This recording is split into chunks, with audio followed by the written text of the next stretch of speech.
I'm so glad you're here today on the Word of Encouragement on this Wednesday.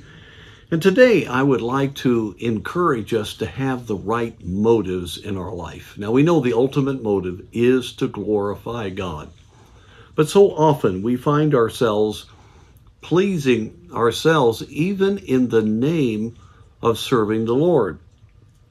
In 1 Corinthians chapter 10, the apostle is dealing with some of the issues that they were facing and giving a warning about not to think you stand lest you'll fall. And that then in verse 31, that whatsoever ye eat or drink or whatsoever ye do, do all to the glory of God. But then in verse 33, even as I please all men in all things, not seeking mine own profit, but the profit of many, that they may be saved. What really drives us? What is our motive? Who do we want to please?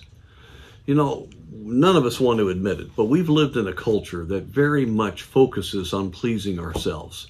We've had wonderful comforts. We've had wonderful opportunities. We thank God for the American way of life that we've had, but yet it's pulled many Christians away from a genuine sacrificial walk with the Lord.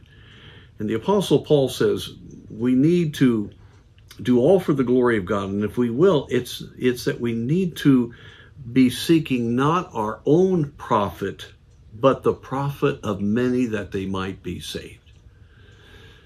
You know, every so often we ought to do an inventory. If we really used our time right, if we used our resources properly, if we spent the time with the Lord and spent the time in outreach as we should, and spent the time in discipleship as we should, how many more folks could be reached?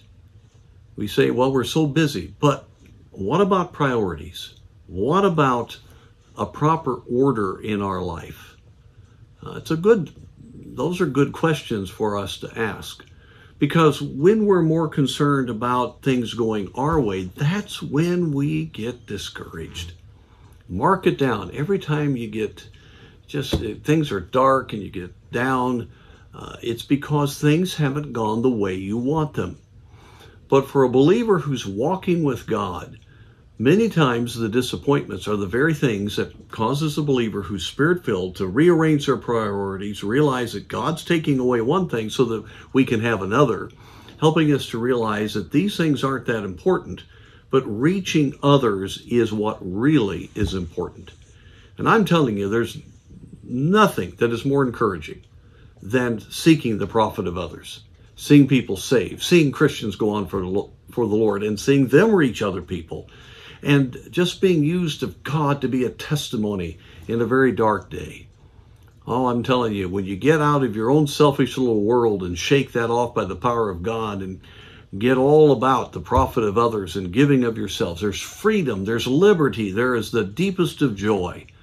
And that's really one of the most essential things that I could ever tell you about encouragement, and that is to be freed of self to serve the Lord. So I trust that we'll take a good look at this. We need to do all to the glory of God, and that will mean that we're not pleasing ourselves.